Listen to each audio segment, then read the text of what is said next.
Norfolk and Western 611, also known as the Queen of Steam, has been delighting train enthusiasts and railmen's for several decades. However, over those many decades of operating, 611 has suffered many accidents over her 80 years of operating. In total, 611 has suffered 9 accidents. I'm sure you pretty much know about the 2 notable incidents.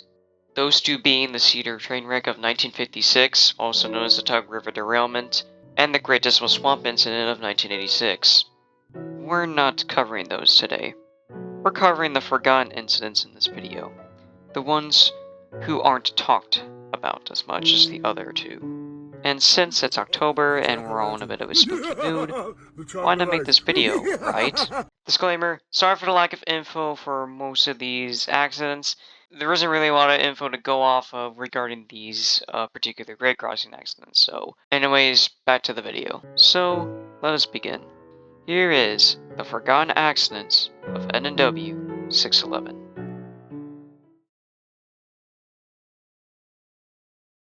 December 2nd, 1950. 611 was hauling train number 4, the eastbound Pocahontas. At the time, the locomotive had only been in service for roughly 7 months, being built in May of 1950 and entering revenue service not long afterwards. It's unknown exactly when the train departed, but it likely made its usual departure time from Cincinnati Union Station just before midnight.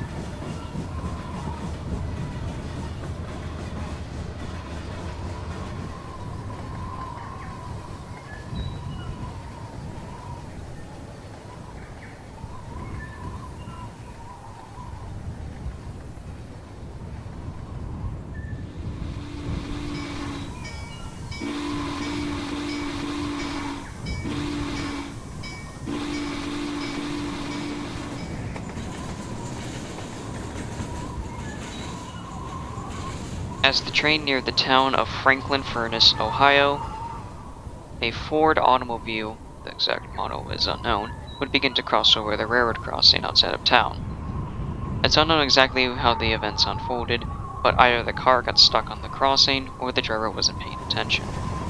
Either way, 611 would strike the car. There is no more info I can go off regarding this accident, as it is very obscure, so the rest of this will purely be speculation.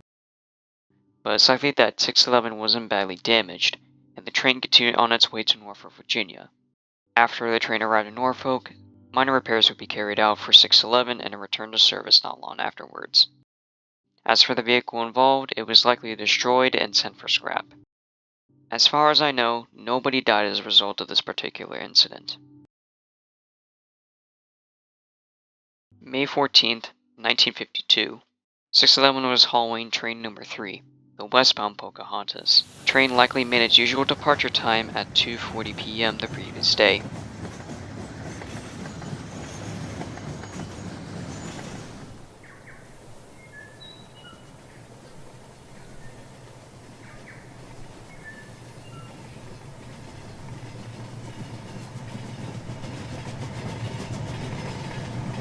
As the train approached South Point, Ohio, a tractor trailer loaded with ice cream was going across a grade crossing, and either the truck got stuck or the driver ignored the oncoming train. Either way, the train couldn't stop in time, and 611 hit the truck. 611 would mostly be undamaged as a result, but she would get covered in ice cream, and the train would continue on to Cincinnati without further incident. June 20th, 1953.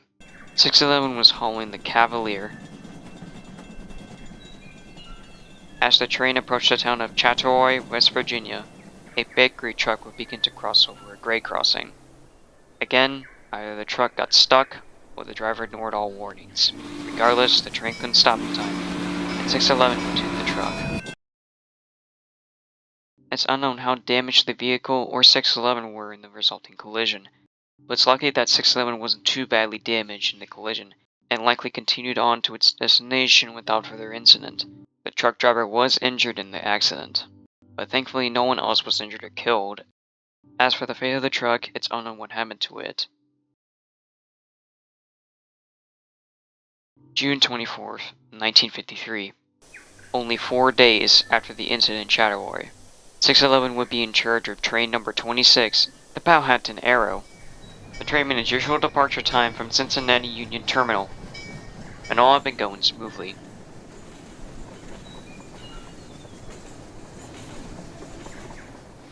As the train was approaching its next stop at Ironton, Ohio,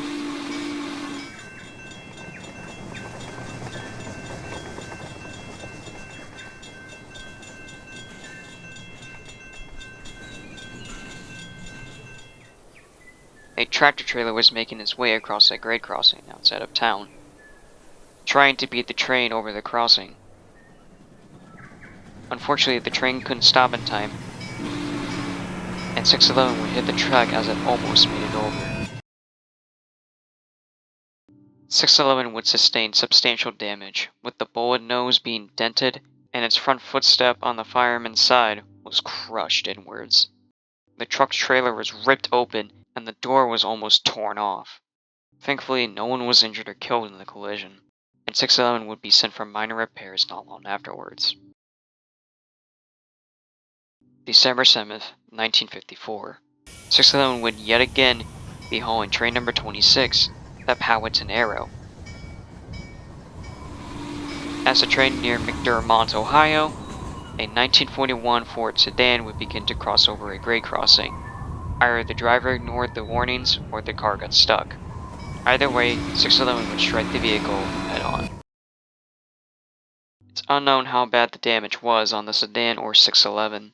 Thankfully, no one was injured or killed in the collision. July 26th, 1955. 611 was hauling train number 16, the Cavalier. The train made its usual departure time from Cincinnati, but the train wouldn't make it very far.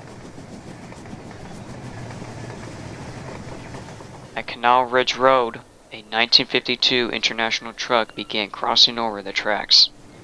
The train, unable to stop in time, would lead to 611 hitting the truck. It's unknown how bad the damage was, but it's likely that the train continued on its way to Norfolk without any further issues. Now, we have reached the final one. November 18th, 1956. It had been almost 10 months since the Cedar train wreck. 611 was to head outbound out of Norfolk, Virginia, light engine to Portsmouth, Ohio. But not long after departing from the yard at Lincoln Street, a 1952 Buick automobile would begin to cross over the tracks. Without any time to stop, 611 would hit the vehicle. It's unknown how bad the damage was, but it's likely that 611 continued on its way to Portsmouth without further incident.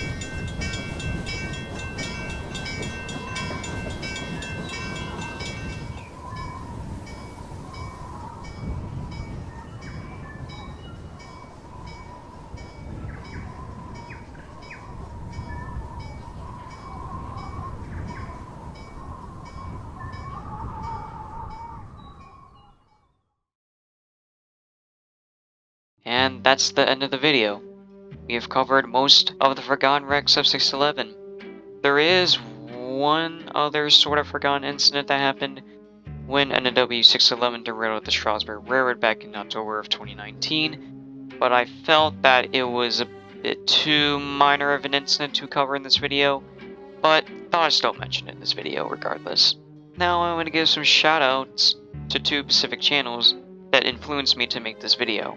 Credit goes to Silver Thunder 710 for inspiring me to make this video with his The Unluckiest Heritage Unit video. It's a great watch for anyone interested in heritage units. And credit also goes to 5008 Creations, specifically his Forgotten Surfliner Incidents of 2000 and 2001 video. I really liked how that video was formatted, with the way that he presented the incidents, so I decided to format my videos similar to how he did it. Go check out both their channels, they also make some really good content, links in the description. Anyway, thank you for watching the video, happy Halloween, and I'll see you real soon.